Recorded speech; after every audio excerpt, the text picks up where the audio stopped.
오늘 말씀을 통해서 다시 사명의 자리로 나아가는 우리 성도님들이 될 수 있기를 원합니다. 지금 현재 자기가 지켜야 할 자리를 지키지 못하고 하나님께서 맡겨주신 사명의 자리를 혹시 감당하지 못하고 잠시 내려놓고 지쳐있는 성도님이 계시다면 오늘 말씀을 통해 하나님께서 주시는 그 위로를 받고 다시 한번 힘과 용기와 소망을 얻고 사명의 자리로 나아갈 수 있게 되기를 바랍니다. 오늘 말씀을 읽어보시면 사명의 자리를 놓치고 그 일을 감당하지 못하는 다윗의 모습을 보게 됩니다. 하나님께서 다윗과 함께한 모든 백성들에게 큰 승리를 주셨습니다. 이것은 하나님께서 주신 승리라고 성경은 말씀하고 있습니다. 다윗과 함께한 백성들이 힘이 강하고 능력이 있어서가 아니라 하나님께서 은혜로 부어주신 승리였습니다. 그 승리를 누렸다면 다윗은 온 백성과 함께 하나님을 찬송하며 하나님께 영광을 올려드리는 것이 마땅하지 않겠습니까? 그런데 다윗의 모습을 보면 하나님께서 승리를 주셨음에도 기뻐하지 못하고 아들이 죽은 슬픔에 계속해서 잠겨있는 모습을 볼 수가 있습니다.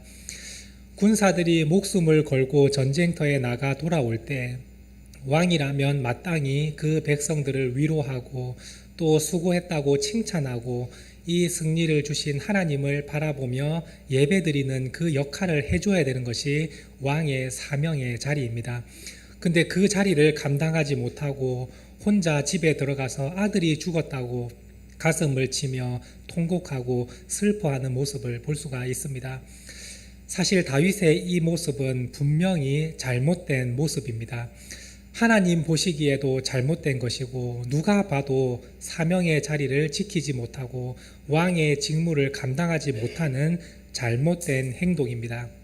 그런데 하나님께서 이 다윗에게 어떠한 책망을 하고 계십니까? 그렇지 않습니다. 하나님은 다윗이 슬퍼하고 고통 가운데 눈물을 흘리는 그 마음을 하나님께서 이해하시고 헤아려 주시고 계심을 우리는 볼 수가 있습니다. 어떠한 부분을 보아도 하나님께서 네가 어찌하여 내가 준 승리를 무시하고 이렇게 집에서 울고 있느냐 책망하지 않으십니다. 다윗이 그 마음을 가지고 눈물을 흘리며 통곡하는 그 모습을 그냥 묵묵히 지켜보시며 그 마음을 이해를 해주십니다. 사실 다윗의 입장에서 얼마나 슬픈 일이겠습니까? 다윗이 이스라엘의 왕이지만 또한 그 아들의 아버지 아닙니까? 아들이 죽었음을 보고 이 다윗은 아버지의 심령으로 슬퍼하고 있음을 볼 수가 있습니다.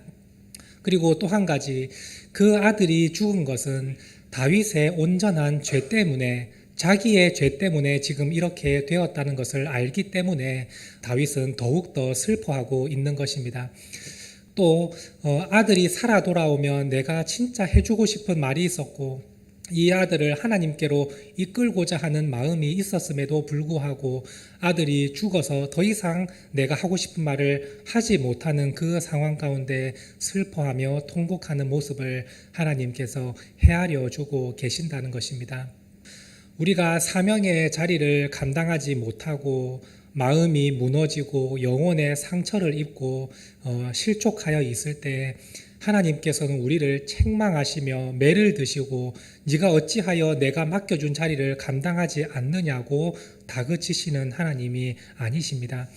하나님은 그 가운데에서 우리가 무엇 때문에 마음이 무너지고 영혼의 상처를 입어서 이 사명을 지켜야 하는데 지키지 못하는 그 마음이 어떠한지를 하나님은 헤아리시고 우리에게 찾아오셔서 위로를 해주시고 다시 한번 힘을 얻어서 그 자리로 돌아갈 수 있도록 하나님께서는 도와주시는 분이십니다.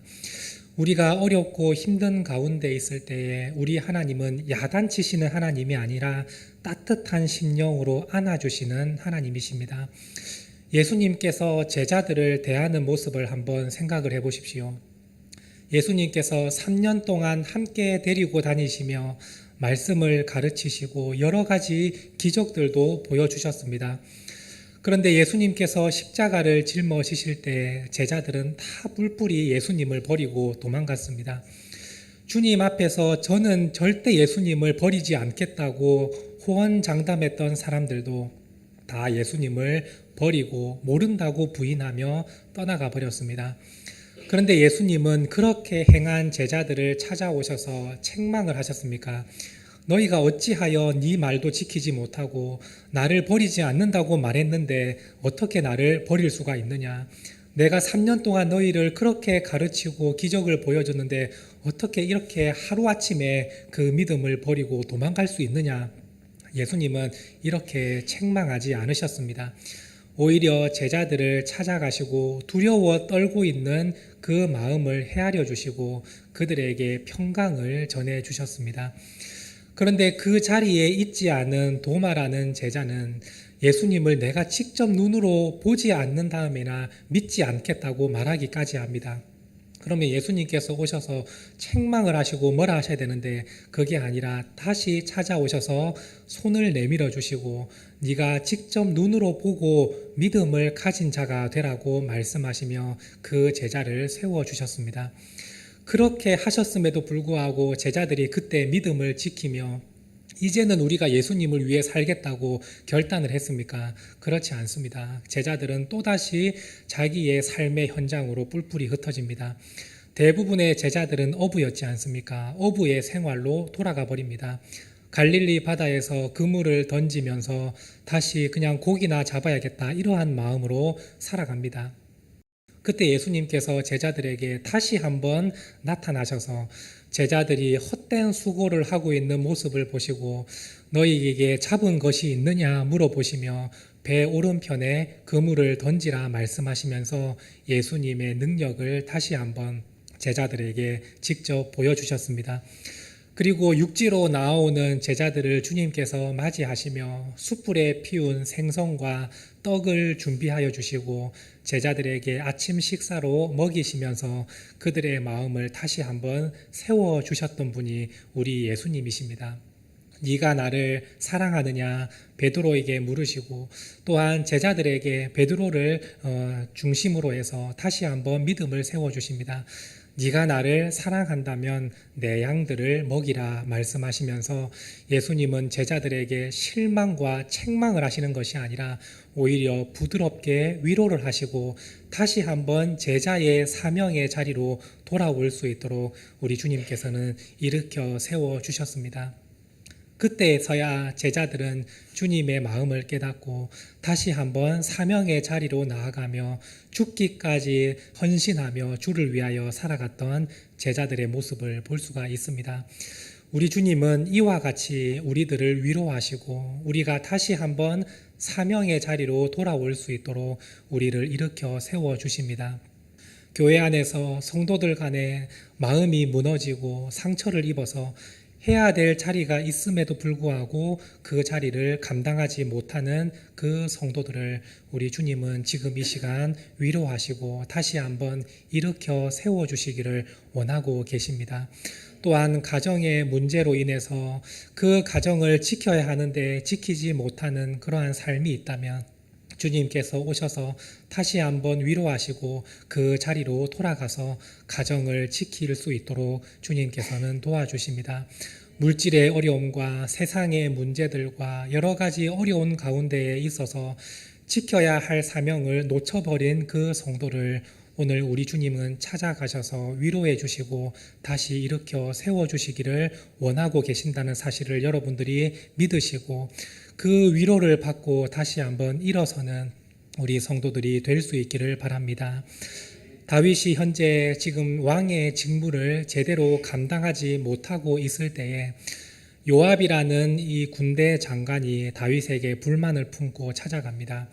지금 왕이 이러고 있을 때가 아니라 백성들을 위로하고 그들을 이끌어야 될 왕의 책무가 있으니 다시 한번 일어나셔서 그 책무를 감당하라고 말을 하고 있습니다.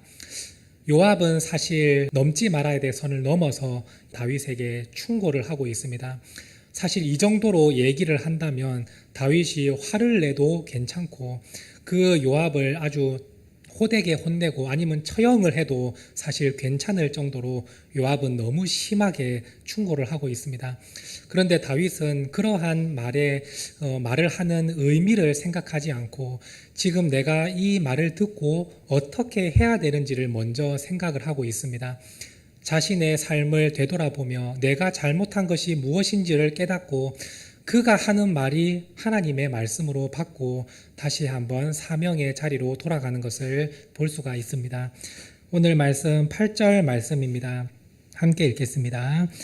왕이 일어나 성문에 앉음에 어떤 사람이 모든 백성에게 말하되 왕이 문에 앉아 계신다 하니 모든 백성이 왕 앞으로 나아오니라. 지금 다윗이 일어나서 성문에 앉았다라고 말하고 있습니다.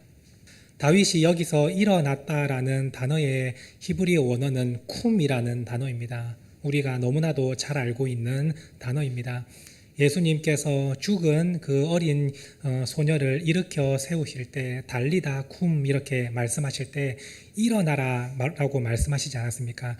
그 단어가 이 쿰이라는 단어입니다. 이 쿰은 그냥 누워있던 자리에서 앉아있던 자리에서 그냥 일어났다는 의미라기보다는 새롭게 시작하기 위해서 일어나는 것을 이 단어로 표현합니다. 그래서 보통 자고 있는 자녀들을 깨울 때 이 쿰이라는 단어를 많이 씁니다. 잠에서 깨어나라, 일어나라 이렇게 말을 할 때 침상에서 그냥 벌떡 일어나서 서 있어라 이 말이 아니라 새로운 아침에 해가 밝았으니 오늘도 새롭게 하루를 시작해라 라는 의미로 일어나라 이렇게 말을 하지 않습니까? 이 히브리어 단어 쿰이 그런 의미입니다. 새롭게 시작하기 위해서 일어나는 것, 그것을 쿰이라는 단어로 표현합니다. 다윗이 마음의 결심을 내립니다. 내가 이렇게 있어서는 안 된다는 것을 깨닫고 내가 다시 하나님께서 맡겨주신 왕의 자리, 그 사명의 자리로 내가 돌아가야겠다라고 마음을 결정하고 일어섭니다. 그래서 새롭게 시작하기를 위해서 일어서서 성문에 앉았다라고 되어 있습니다. 성문에 앉았다라는 뜻은 왕의 직무를 시작했다라는 뜻입니다. 이 성문은 사람들이 많이 오는 곳이고 중요한 자리이기 때문에 이 성문에 앉은 것이 곧 왕의 직무를 시작하는 것을 의미하는 단어입니다. 다윗이 그 직무를 감당하고 왕의 자리에 앉았더니 백성들이 왕에게 몰려들기 시작합니다. 백성들이 다윗에게 몰려드는 이유가 무엇입니까? 전쟁에서 이기고 돌아온 그 백성들은 다윗에게 칭찬 한마디 듣고 싶고 다윗이 우리를 위해서 이렇게 수고했다고 위로해주는 그 말을 듣기 위해서 백성들은 다윗에게 몰려드는 것이고 또한 전쟁에 참여하지 않았던 연약한 백성들은 다윗이 다시 한번 우리를 이끌어서 예루살렘으로 돌아가고 우리가 지금 도망자의 신세가 있는데 다시 한번 삶의 자리로 이끌어 주시기를 간절한 마음을 바라고 다윗 앞에 모여드는 것 아니겠습니까? 하나님께서 다윗에게 왕의 자리를 맡겨주신 것은 이 일을 위해서입니다. 연약하고 또한 불쌍한 백성들을 하나님을 대신하여 그들을 이끌어 주기 위해서 하나님은 다윗을 왕으로 세워주셨던 것입니다. 그 직무를 온전히 감당할 때에 하나님께서 맡겨주신 사명을 제대로 감당하는 것 아니겠습니까? 다윗이 자리에 앉았더니 백성들이 몰려드는 것처럼 오늘 우리가 사명의 자리로 갈 때에 하나님께서 맡겨주신 일들을 우리가 온전히 감당할 수 있고 죽어가는 영혼들을 우리가 세울 수 있고 믿음이 연약한 자들을 우리가 다시 한번 말씀으로 가르칠 수 있는 그러한 일들을 하나님께서 맡겨주셨다는 것입니다. 여러분들이 그 자리를 지키지 못하면 그 자리에서 떠돌고 방황하는 영혼들이 있다는 것을 여러분들을 기억하시기를 바랍니다. 내가 하는 일이 영혼을 위한 사역이 아니다 할지라도 우리가 하는 모든 사역들이 다 영혼을 구원하는 사역임을 기억하시기를 바랍니다. 내가 그 자리를 지키지 못하면 돌아와야 될 영혼들이 돌아오지 못하고 서야 될 영혼들이 제대로 서지 못한다는 것을 기억하시고 사명의 자리로 다시 한번 나아갈 수 있게 되기를 원합니다. 하나님께서 우리를 이와 같이 마음을 위로하시고 사명의 자리로 일어나서 나아갈 수 있도록 도와주십니다. 엘리야 선지자를 한번 생각을 해 보십시오. 엘리야 선지자도 하나님의 사명을 진짜 멋지게 감당하고 있었습니다. 그런데 그 선지자가 자신이 열심히 했지만 세상이 변화되지 않는 모습을 보면서 엘리야의 마음에 낙심이 찾아왔습니다. 내가 아무리 해도 안 되는구나. 나는 참 연약하고 부족한 존재구나. 나는 이제 여기서 그만하고 싶다라고 말하며 하나님 앞에서 죽기를 구합니다. 하나님, 넉넉하오니 저의 생명을 거두어 주십시오. 이제 저는 그냥 죽는 게 낫겠습니다라고 하면서 로뎀나무 아래에서 죽기를 구하는 엘리야의 모습을 볼 수 있습니다. 하나님께서 이런 모습을 보실 때 엘리야를 책망하시고 네가 어찌 믿음이 이거밖에 안 되냐고 하나님께서 막 멱살을 잡고 일으켜 세우시는 하나님이십니까? 그렇지 않습니다. 하나님은 그 죽기를 구하며 지쳐있는 그 엘리야에게 찾아오셔서 그 영혼을 어루만져 주시고 다시 한번 일으켜 세워주시는 하나님의 모습을 볼 수가 있습니다. 열왕기상 19장 5절에서 8절 말씀을 제가 읽어드리겠습니다. 여러분들 눈으로 보시며 따라와 주시기 바랍니다. 로뎀나무 아래에 누워 자더니 엘리야가 로뎀나무 아래에서 누워 자고 있습니다. 이것은 그냥 태평하게 누워 자는 의미가 아니라 죽기를 구하고 지쳐서 눈물을 흘리다가 잠든 상태를 의미하는 것입니다. 그런 엘리야에게 하나님은 천사를 보내주셔서 그를 어루어 만지며 그에게 이르시되 일어나서 먹으라 라고 말씀을 하십니다. 6절 말씀을 보시면 엘리야가 보니까 머리맡에 숯불에 구운 떡과 한 병에 물이 있음을 보았습니다. 그냥 차가운 떡 하나를 주신 것이 아니라 숯불에 구운 따뜻한 떡을 엘리야에게 먹이시며 다시 한번 힘을 얻도록 해주셨습니다. 엘리야가 그것을 보고 먹고 일어나서 주의 일을 다시 한번 감당해야 되는데 그 자리에 다시 누워 있습니다. 도무지 자기는 일어날 힘이 없는 것입니다. 그러면 하나님께서 진노하시고 네가 이렇게까지 할 수 있느냐라고 실망하실 수도 있는데 우리 하나님은 그렇게 하지 않으십니다. 그 상태를 헤아려 주시고 주님은 그 마음을 다시 한번 위로해 주십니다. 7절 말씀을 보시면 여호와의 천사가 또다시 와서 어루어 만지며 이르되 일어나 먹으라 네가 갈 길을 다 가지 못할까 하노라 라고 말씀을 전해 주십니다.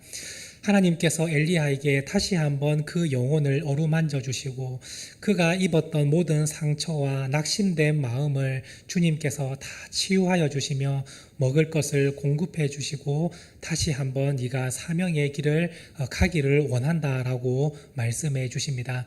8절 말씀을 한번 보시면 엘리야가 이에 일어나 먹고 마시고 그 음식물의 힘을 의지하여 40주 40야를 가서 하나님의 산 호렙에 이르렀다라고 말씀하고 있습니다. 여기에서 일어나다라는 단어도 쿰이라는 단어입니다. 새롭게 시작하기 위해서 그가 마음을 정하고 일어나서 음식을 먹고 마시며 하나님이 부르시는 그 호렙산에 열심히 다시 한번 달려가서 마지막 사명의 자리를 감당하는 엘리야의 모습을 볼 수가 있습니다. 하나님은 이와 같이 우리를 일으켜 세워 주십니다.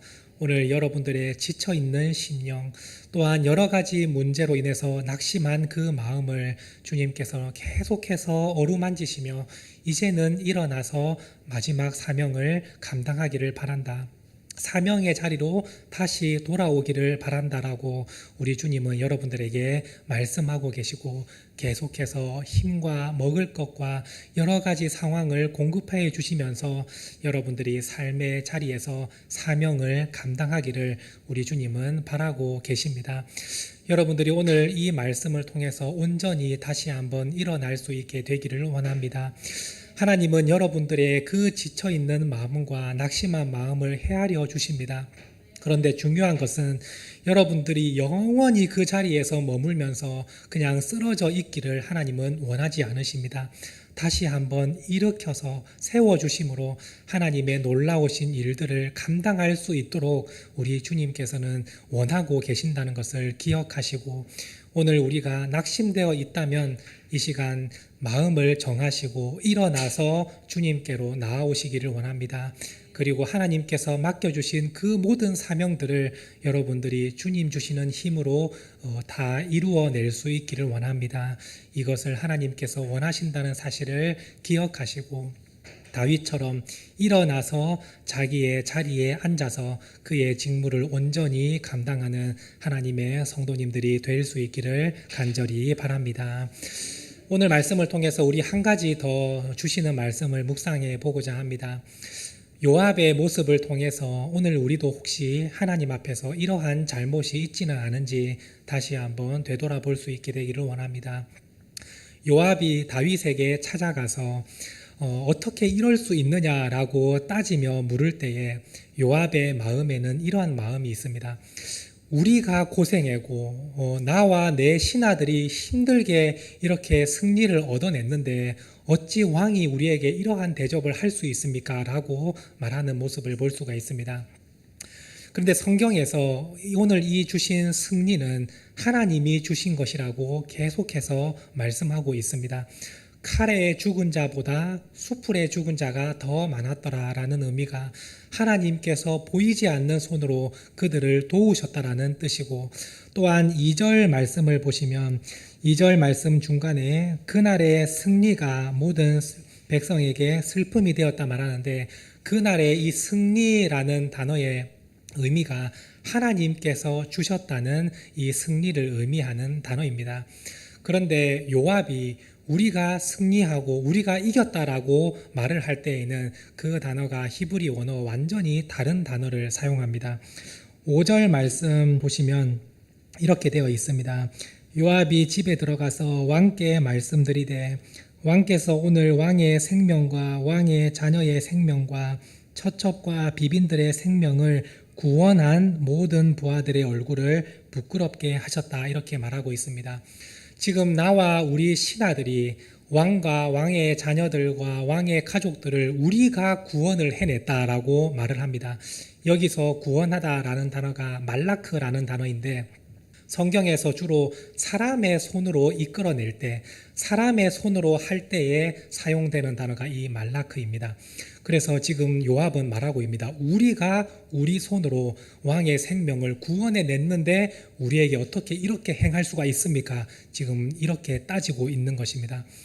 사실 원래 요압이 진짜 하나님의 사람이고 하나님을 온전히 신뢰했다면 다윗에게 충고할 때 이렇게 충고해야 됩니다. 하나님께서 우리에게 승리를 주셨는데 왕이 이렇게 하는 것은 옳지 않습니다 라고 말을 하는 것이 믿음의 사람 아니겠습니까? 그런데 하나님께서 구원을 주신 것을 마치 내가 한 것처럼 말하면서 우리에게 이렇게 행하시니 우리가 참으로 실망스럽습니다, 이렇게 고백을 하고 있습니다. 오늘 우리의 모습 가운데에서도 이러한 모습이 나타나지 않습니까? 삶 가운데에서 하나님께서 우리에게 은혜를 베풀어 주셨는데 내가 고생하고 내가 노력한 것처럼 말할 때가 얼마나 많습니까? 가정에서 수고하고 또한 열심히 여러분들이 사는 것도 맞지만 그 가정을 세워주신 분은 하나님이십니다. 그러면 하나님께서 우리 가정을 이렇게 세워주셨다고 말을 해야 되는데 내가 고생하고 내가 낮아지고 내가 많이 참아서 이 가정이 이렇게 되었다라고 말하는 모습이 있고, 직장과 사업장 가운데에서도 내가 진짜 밤낮없이 수고해서 이렇게 됐다라고 말할 때가 참으로 많습니다. 그런데 우리의 마음 가운데 내가 했다는 것이 아니라 하나님께서 하셨다는 그러한 고백을 우리가 진심으로 할 수 있게 되기를 원합니다. 마음은 내가 했는데 입술로만 하나님이 하셨습니다라고 하는 것은 겉과 속이 다른 행위입니다. 하나님은 우리에게 말씀하십니다.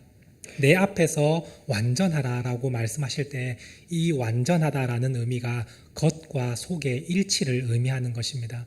오늘 우리가 마음속으로는 내가 했다고 생각하면서 겉으로만 하나님을 찬송합니다, 주님이 하셨습니다라고 하는 것은 겉과 속이 일치하지 않는 모습이고, 하나님은 그 마음의 심령까지도 감찰하고 계시는 분이심을 여러분들이 믿으시고 오늘 진짜 믿음으로 여러분들을 고백할 수 있게 되기를 원합니다. 내가 이렇게 지금까지 살아있는 것도 하나님의 은혜이고, 우리 가정이 세워지고 내가 이렇게 많은 은혜를 누리고 있음도 하나님께서 나에게 베풀어 주신 은혜입니다 라는 진정한 고백이 있게 되기를 원합니다.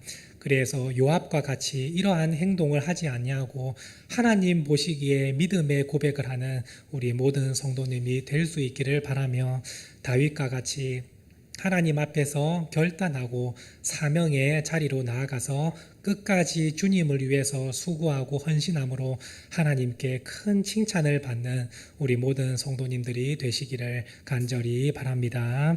함께 기도하시겠습니다. 하나님 아버지, 감사드립니다.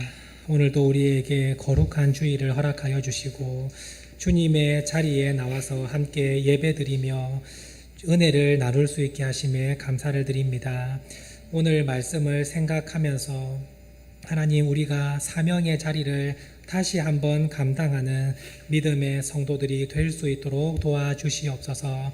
혹시 지금 지쳐 있고 마음이 무너져 있는 성도가 있다면 하나님께서 그 마음을 위로하여 주시고 일으켜 세워 주시고, 우리 성도들이 그 사랑의 하나님을 바라보며 결단하고 새롭게 사명의 자리를 감당하는 믿음의 성도들이 되게 하여 주시옵소서. 하나님 아버지, 이 사천 땅에 예배의 자리도 잃어버리고 낙심한 주님의 자녀들이 많이 있습니다. 하나님, 그들의 마음 또한 위로하여 주시고 다시 한번 주님께로 돌아올 수 있는 결단이 임할 수 있도록 하나님께서 일으켜 세워 주시옵소서. 오늘 함께한 우리 성도들 모두에게 하나님께서 복에 복을 더하여 주시고 말씀 위에 온전히 바로 서는 믿음의 성도들이 될 수 있도록 붙들어 주시옵소서.